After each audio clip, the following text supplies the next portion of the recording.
পোনপ্ৰথমে মই আমাৰ সংবাদ কৰ্মীসকলক ধন্যবাদ জ্ঞাপন কৰিছোঁ যে আপোনালোকে আমাৰ ইফতাৰ মেহফিললৈ আহিছে। আহি পেলাই ইমানখিনি সময় ধৈৰ্য ধৰি পেলাই ইয়াত ইফতাৰ গ্ৰহণ কৰিছে, তাৰ কাৰণে আপোনালোকক ধন্যবাদ জ্ঞাপন কৰিছোঁ।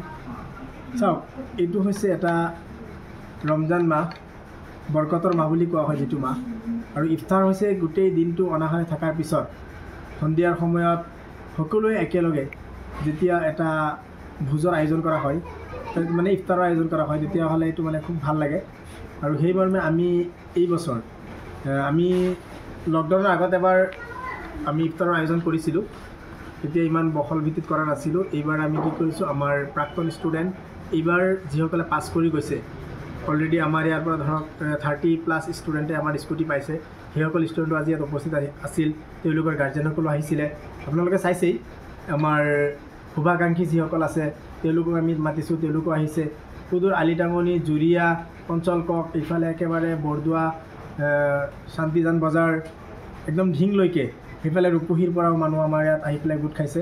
সকলোৱে মানে আমাৰ যিটো ধৰি লওক মানে ভাতৃত্ববোধৰ নিদৰ্শন আজি ইয়াত হৈছে যে আমাৰ হিন্দু মুছলমান সকলোৱে, আমাৰ ষ্টাফতো আছে আমাৰ হিন্দু ছাৰ মেমসকল, তেওঁলোকো আহিছে, আহি পেলাই আমাৰ এই ইফতাৰ পাৰ্টিত অংশগ্ৰহণ কৰিছে। গতিকে সকলোকে মই আন্তৰিক অভিনন্দন, ধন্যবাদ জ্ঞাপন কৰিছোঁ। আমি অনাগত দিনত ইয়াতকৈ আৰু ভালকৈ যাতে ইফতাৰ এনেকৈ আয়োজন কৰিব পাৰোঁ, তাৰ কাৰণে আমাক দোৱা আশীৰ্বাদ কৰিব। ধন্যবাদ। Managing director of Genius Academy senior secondary school. আজি আমাৰ জেনিয়াছ একাডেমি ছিনিয়ৰ ছেকেণ্ডেৰী স্কুলত যি ইফতাৰ পাৰ্টিৰ আয়োজন কৰিছিলোঁ আমি, তাত আপোনালোকক অহাৰ বাবে, অংশগ্ৰহণ কৰাৰ বাবে অশেষ ধন্যবাদ। আৰু ইয়াত আজি যিহেতু আমি জেনিয়াছ একাডেমি ছিনিয়ৰ ছেকেণ্ডেৰী স্কুলৰ হৈ এটা সৰু সুৰা ইফতাৰ পাৰ্টিৰ আয়োজন কৰিছিলোঁ, তাত আমাৰ ইয়াত এই অঞ্চল বুলি নহয়, এটা বহল অঞ্চলৰ ছাৰে কোৱাৰ দৰে জুৰীয়া, ইপিনে শান্তিজানৰ পৰা আহিছে, ডুমডুমীয়া, ডিং, ৰূপহী, ছাইদৰ, শিংমাৰী, বহুত দূৰ দূৰণিৰ পৰা মানুহ আহিছে। আমাৰ ইয়াত গণ্যমান্য ব্যক্তিসকলো আজি ইয়াত এই ইফতাৰ পাৰ্টিত উপস্থিত হৈছে। আমি সকলোকে ধন্যবাদ জনাইছোঁ। আৰু বিশেষকৈ ইফতাৰ পাৰ্টিটো একচুৱেলি হ'ল এটা গোটেই দিন ৰোজা ৰাখি এটা সৰু ভোজৰ আয়োজন, আৰু এই ভোজত আমি সকলোৱে একেলগে বহি অলপ ইফতাৰ গ্ৰহণ কৰিছোঁ। এটা হ'ল ভাতৃত্ববোধ, আৰু এই ভাতৃত্ববোধ মানে আমি চেষ্টা কৰিছোঁ দেখুৱাবৰ কাৰণে।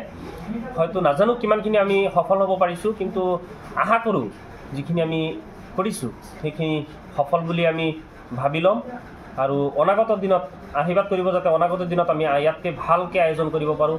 আৰু বিশেষকৈ আজি ইয়াত আমাৰ যিখিনি last year student higher secondary pass কৰি গৈছে, প্ৰায় 30+ ষ্টুডেণ্টে ইয়াৰ পৰা স্কুটি পাইছে, আৰু মেক্সিমাম ষ্টুডেণ্ট যিখিনি আহিব পৰা সক্ষম হৈছে, আহিছে।